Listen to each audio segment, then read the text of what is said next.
Welcome back to Conspiracy Theories and Chill.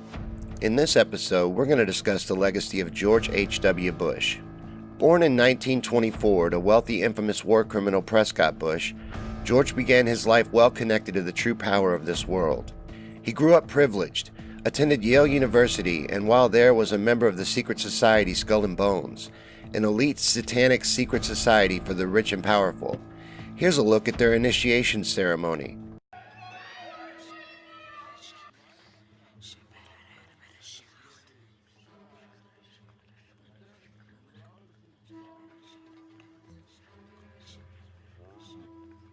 The Pope wears a white monogrammed slipper which rests upon a stone skull. Each initiate is led into a chamber where fellow members shout obscenities and abuse the new initiate. The initiates are told that they are superior beings and are part of a privileged elite who use war, terror, and famine to control Earth's human population. This callous philosophy was illustrated in the Hollywood movie Skulls, made in 1999.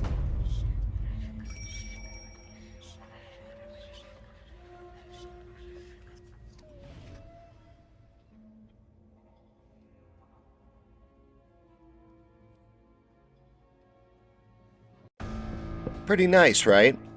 Well, after Yale, George went on to become a millionaire in the oil industry with the help of his daddy's money. And once he had broke it big in the oil industry, George decided to get into politics at the age of 40. He was defeated in his first run for the Senate in 1964, but he won election to the House in '66. In 1971, President Richard Nixon appointed Bush as ambassador to the United Nations, and he became chairman of the Republican National Committee in 1973. The following year, President Gerald Ford appointed him as director of the Central Intelligence Agency. Bush later ran for president in 1980, but was defeated in the Republican primary by Ronald Reagan, who then chose him as his running mate in his successful bid for the presidency. George then succeeded Reagan after his 2 terms and served 1 term as president, losing his re-election bid to Slick Willie Clinton. George was obsessed with the New World Order Illuminati agenda. We have before us the opportunity to forge for ourselves and for future generations a new world order. A world where the rule of law, not the law of the jungle, governs the conduct of nations.